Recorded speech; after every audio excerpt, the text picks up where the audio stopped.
Have you ever watched Bigg Boss? Or maybe Big Brother is what it's known as in your country? Because I'm sure most of you have heard of this reality-based show, no matter by whatever name, whereby a lot of participants, chosen participants, they might be celebrities or non-celebrities, are put together into a house where they have to survive, cut off from the rest of the world, cut off from their family, cut off from any knowledge of anything that might be happening in the world out there, and they have to survive for 2 to 3 months, surviving various challenges, tasks, that they're given, and not to mention surviving a lot of extremely testing, emotionally overwhelming dynamics and behaviors.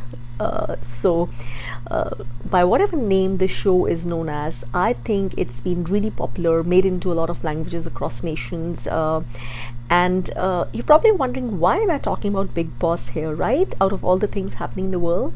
But I assure you the reason is anything but trivial, and it's really interesting and really meaningful, so stay with me. So what I have noticed, at least in my country, India, is that people tend to have very extreme reactions towards Bigg Boss. Either they're really fascinated by it and they cannot get enough of it, or they really find it beneath their standard to even watch. But I personally do not subscribe to any of those two extremes, and I have found Bigg Boss very, very fascinating whenever I've watched it, which I haven't been able to for the past 2 years. So every time I have tuned into it, I've found it fascinating, most of all for the primary reason that it's a deep peek into a human being's psychology when they are devoid of the masks that they wear all the time, that they're conditioned to wear. Some people wear a lot of those masks, so much so that their original personality is absolutely undiscernible to someone who hasn't seen them without those masks. And there are other people who, the greater the degree of authenticity, the lesser the masks they will wear, so that the difference in their behavior off camera and when they start becoming lesser conscious of the camera is not that much. It brings out this really fascinating aspect of getting this peek into human psychology, into what happens inside their mind, and lets us know what a complicated, complex mixture of emotions and motivations and intentions and insecurities and all that stuff any single human being is. And you might call it voyeuristic, whatever, but fascinating it is. So my purpose of wanting to talk about Bigg Boss is that I want to use it to link it with karma. Yes, that's right. What I wish to talk about here is how beautifully karma, or karm as is the actual Sanskrit word, it seems to operate inside this house, and that is something which I wish to talk about. This is something which I have observed over many years whenever I have tuned into the show, that no matter what anyone is up to inside this house, first of all you have Big Brother or Bigg Boss, and you have the cameras. So for me that's like you can call it God or a source or universe watching into what all is happening. And the most interesting part is that the audience always has a bird's eye view of what is happening inside the house, right? As an audience, if you've watched the show, you would know what I'm talking about. We as an audience, we always have a larger perspective because we can see from above every single thing that's happening inside the house, simultaneously inside every single room, what people were talking at, what they were doing at the same time, what intentions were motivating them at the same point in time. Whereas they are at a disadvantage. They are not able to watch this. Even living in the same house, they have absolutely no clue of how the dynamics are rotating, operating, and how they are, by the very act of their certain intentions or decisions, how they are being linked to a lot of other things in a chain or a domino effect. So that is very, very interesting. That is where the audience has an advantage, that we know what's going to happen often, and we know things which those poor people, those guys, have no idea of, whether they are working through good intentions or negative intentions. They have no idea what's coming up for them. They have no idea how they might be misjudging someone, and they have no idea how they might be letting someone down. They might be operating from a whole set of intentions, from a whole set of perceptions, when we can have an idea, when we know those perceptions are wrong, because we have the overall clear perspective and the higher vantage point view, the bird's eye view. And that is one of the most interesting points of the Bigg Boss house, and this is also how the law of karma operates. Now, this is a word karma, which is actually, it comes from the Sanskrit word karm. That's the original word, karm. It's not karma, but it's become karma now because it's being used so globally. And I'm not sure, I think it's also been incorporated into the dictionary, into the English dictionary. I'm not sure, but I think it has been. So we all do understand the concept of karma, at least in some sense, that it's, you know, the result of cause and action. Whatever actions we have, whatever actions flow through us, they lead to similar reactions. They lead to a chain of consequences for us, good or bad. And as most people, including Hindus or Buddhists who believe in the theory of reincarnation, they would also believe that this chain continues through the births. This chain, karma, is something which determines your current situation and your current set of circumstances, and whatever comes or does not come to you in your current birth. So it's determined by all the other affected causes of your past births. Now, what is very interesting here in Bigg Boss house is, what I have personally observed is that somehow karma seems to be working perfectly, or karma seems to be working perfectly. People, it somehow, at the end of the show, when those 2 or 3 months have ended, when as we get closer to just one person remaining and the rest getting eliminated, and then just one person becoming the winner, we somehow see how perfectly things seem to be working. And I've yet to see an episode where someone who's been doing wrong, who's been getting away with a lot of lies, deceit, hypocrisy, backstabbing, does not get exposed. So most often people do get exposed, sometimes of course through the Bigg Boss or the Big Brother's intervention, and sometimes through other ways, but somehow the masks and the lies and the deceits always seem to fall apart. And usually, more often than not, I've seen people who are good, people who have worked righteously or more righteously than others in that concept, better than others, of course. So, you know, the better ones, the best amongst all those who are available, they do get rewarded. They do, at least they do get benefit of doubt. They are ultimately, even if not in the beginning, they are ultimately seen for who they are, appreciated for who they are, and they do get the bouquets that they are due to them, and people also get the bricks that are due to them, no matter how much they might be able to escape or how much they might be able to cover up, but they do get exposed. So it's a lot of, everything is about exposure, the good and the bad, and that's the most interesting aspect. And this is also how karma absolutely works in real life. And for me, Bigg Boss is one of the best, perfect, most fascinating examples of microcosm of how karma actually works in our lives.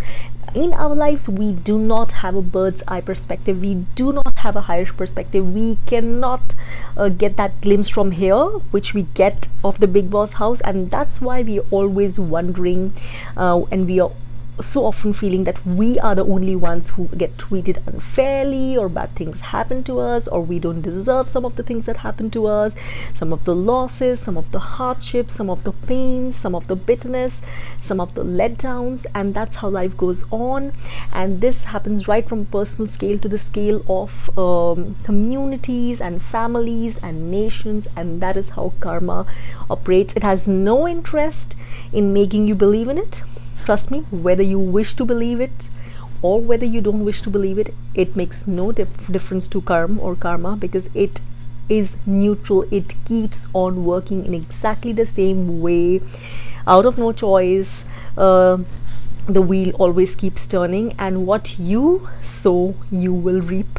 And that's why we also say that you need to often have a bird's eye perspective. You need to have a bird's eye view, because karma never fails. It never fails to come back, never fails to give you what you deserve, whether it was good or bad. And often in fact, most often it does not come back to the same people, meaning that if you did good to some people, or if you have been working out of the best of your intentions, whatever possible you've worked, you've allowed your actions to be from the purest of your core or most authentic core, then things which will come back to you will also resonate. That they will not always come back from the same people towards whom that goodness was intended, or who reaped in that goodness of yours, but they will come back to various other avenues or channels or people and opportunities in your life and various other circumstances. And so goes for the bad. It's not necessary. In fact, it really happens that the bad comes to you from the same people towards whom you were devious, or whom you let down, or who you hurt, but it will, without fail, you can be sure, come back to you from different quarters, different sets of people, different sets of situations. It will keep coming back to you till you actually become aware of the fact that this is what you've been doing to other people. This is how you've been behaving in different circumstances. This is how your actions or your intentions and decisions made by you have impacted the life of other people, other communities, or other nations. And that is the most fascinating and the absolutely perfect thing about the law of karma. I see people across nationalities talk about karma, the law of karma, very often, and some of those concepts, some of those understandings are really interesting and are deep enough, but often I see this concept being used very casually, without really understanding how it works and what it means. Now, while I do not at all claim to be a theological scholar or a religious scholar or even a spiritual scholar, whatever I share has been through my own in-depth understanding that I have come through out of living my life through all these years, through a whole number of years, and through studying and through experiencing things on my own level and keen observation of so many things around me. So I really wanted to talk about this concept, this term karma, and for me, the Bigg Boss house and what happens there, somehow I was wanting to do that for a long time, and this happened to be one of the best examples to explain to people how the law of karma actually works. And even when they think nobody is watching, even when they think that they can get away with whatever they're doing, or even when they think that nobody or nothing is going to notice the goodness that they have given out to the world, or the good that they have ingrained within them without expectations, or because that's the way they are, when they think that this has gone unnoticed and it will never come back to them and justice will never be done. It is not so. It will never be so. It might take weeks or months or years, and fortunately or unfortunately sometimes also lifetimes, depending on how deep the actions are, how deep the dynamics are, and what all it entails in their particular circumstance. What are the connected things that are connected to that particular karma? Who are the connected people? What are the connected situations that are connected with those karmas? And as I said, karmas are for individuals, for families, for communities, for societies, for nations, and for the world as a whole, and it works absolutely neutrally. And so this is for those people who truly wish to understand, if it gives them an idea of how it works, if it makes them feel better, if it gives them a sense of things, gives them deeper clarity. Of course, it's not for people who do not wish to be open to it, or who just dismiss it as something which is not prevalent. So as I said, karma does not care. It does not care whether you believe in it or does not believe in it. It works exactly the same. And because in fact it works through lifetimes, and sometimes the rewards or the retributions are not always visible clearly, or maybe you're not able to perceive them as clearly in your in your current lifetime, it often leads people to believe that there's no justice. Either it leads them to believe that they will never get the things which they deserve, because there's nothing called fairness or justice in the world, or it leads them to believe that they can and continue to get away with all the wrongs that they are doing on any level, or an individual level, or as a group, on getting away with all the suffering that their actions, their power, or their intentions might be inflicting on others directly or indirectly. Which means even if you are indirectly participating in someone else's negative actions or encouraging their behavior subtly or overtly, that is what it means. But you can be sure things are going to come back to you. Now, I also want to mention about this very interesting explanation which I read in a book from Kabbalah, which is the Jewish spiritual the learning. So because I take up a lot of things from a lot of different practices and religions, and whatever is the truth, I feel it only adds to the truth that I'm aware of. It doesn't take away from it, it only expands it, it only describes it a little better, and there are no loopholes or no lapses. So I take everything, and the truth just fits like a perfect piece of a jigsaw puzzle, and no matter from which religion it comes to me. So this very interesting thing, again I want to use it to explain to everyone how karma works, is that very often, now I'm explaining this in a very simple way, this is way more detailed than this, but how karma works is that because through lifetimes, now if there were not to be a thing called that death, we would be linked through the lifetimes, we would be linked, we would see the rewards and the retributions coming to us, we would see them clearly, but because we have those breaks, and those breaks are often essential, the breaks from lifetime to lifetime, we forget, and often this is right, to maintain our sanity, and so we have no idea of what all we were part of, or our loved ones were part of in a previous lifetime, and so we have no background, no context to where we can put the current actions, or where which can make sense for us, how to base all the things which are happening to us right now. And so we have no base, we have amnesia. So if those periodic full stops were not to be there, imagine life to be as a continuity till you work to come out from the cycle of birth and death, which is the ultimate goal of at least the Hindu way of life, the Hindu spiritual it's the end of all aim of life according to our Hindu beliefs.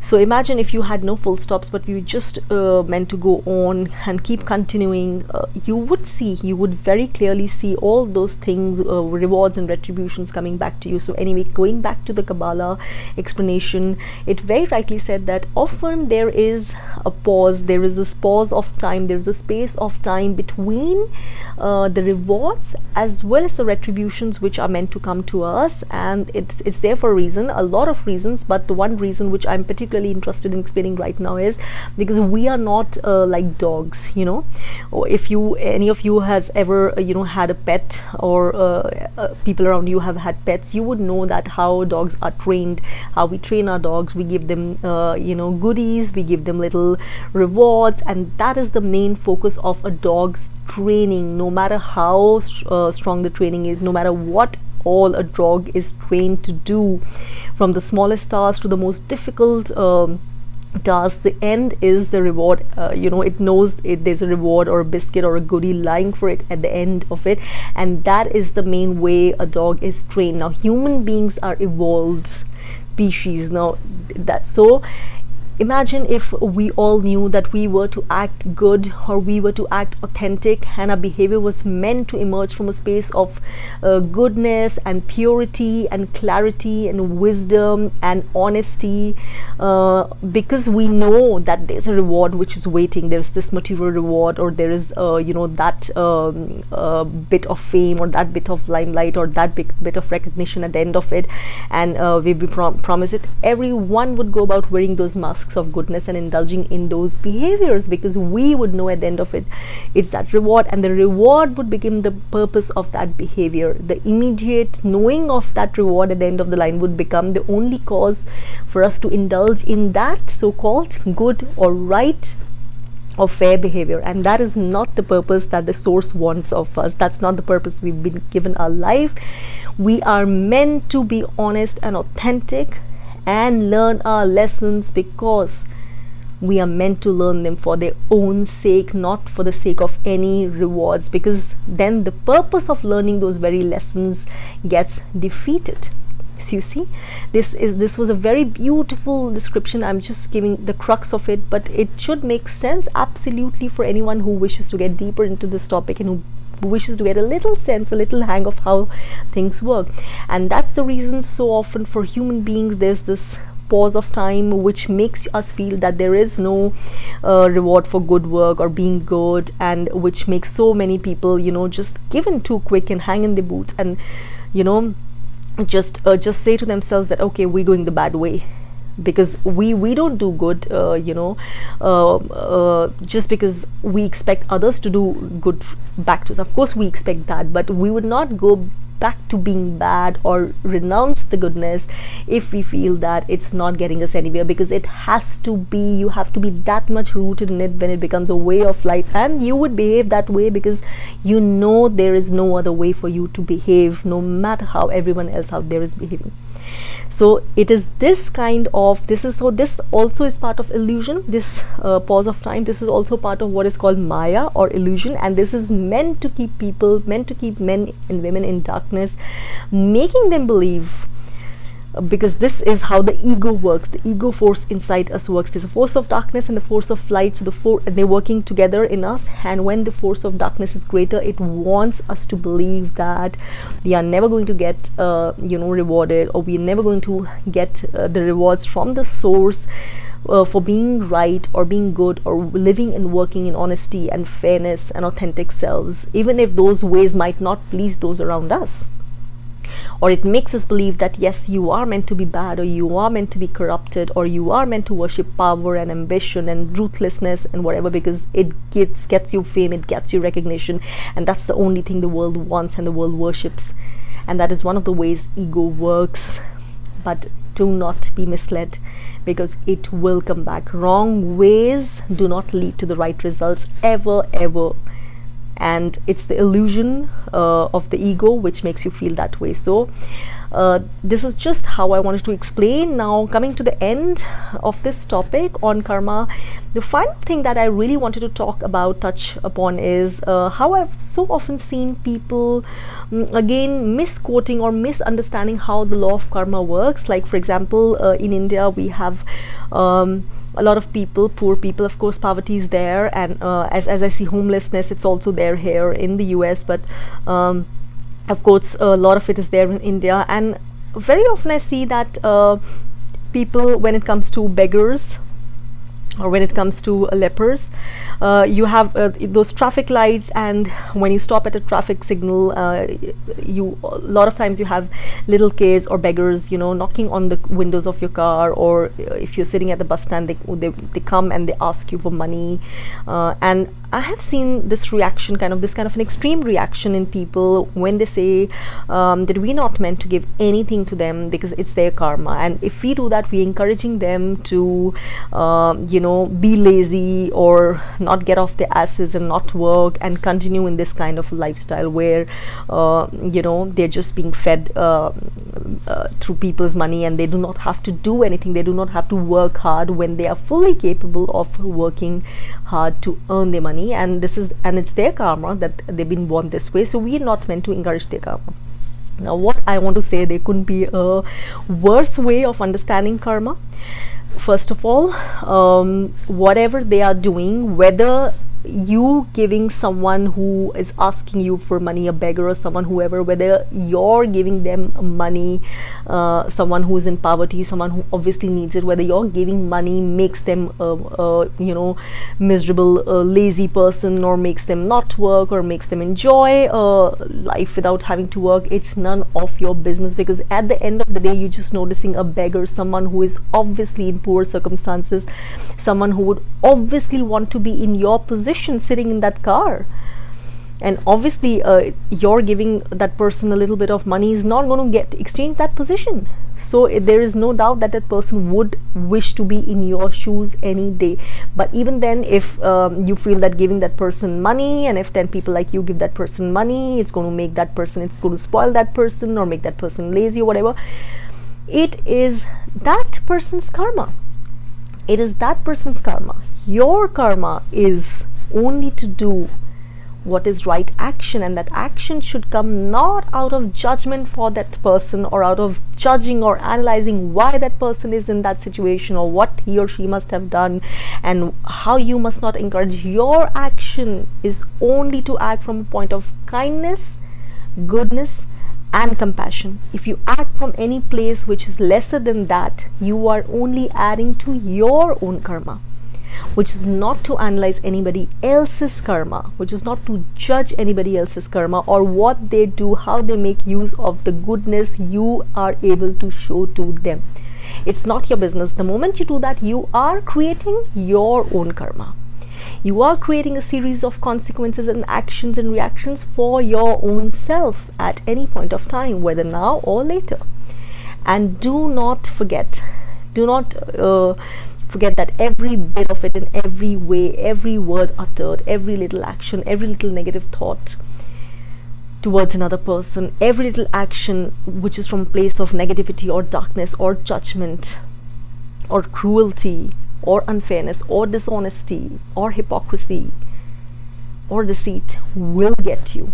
Not often from the same people, but it will come back to you through your loved ones or to your own self in some way or the other, replicating that for the lessons to be replicated. And the problem is that people go through their entire lives without being aware of this, and and till the end of their dying day, they keep cursing karma. They keep saying that they did nothing to, and they keep saying that the world is an unfair one. Well, often it does appear unfair, especially when a lot of unfair things happen to a lot of people, children and adults and communities, and the oppressed people, and it's really painful. But unfortunately, at times none of us can do anything. The only thing we can do is not participate in the oppression, not be the oppression. Show kindness, act towards the side of kindness, no matter what the people are, no matter whether they belong to a different community, a different nation, a different religion, a different caste, a different class. Kindness and wanting to be fair is the only way you can ensure your own karma is right. It's not your position, it's not your job to be that big boss, or to say, because you do not have the higher perspective of anything that's happening in anyone's life, not even your own. So that is the only way you can ensure your karma is right. It's on the right track as much as you can. I also read when I was very small, or I read in this book where it was explained, one of my favorite books again, Linda Goodman, and it said very early on, I read that how karma keeps on replicating itself in loop, especially negative karma, because that's what concerns most of us. We all love good karma, but not when it comes to negative karma. How it keeps replicating is when people who are at two sides of that chain of karma stop practicing forgiveness.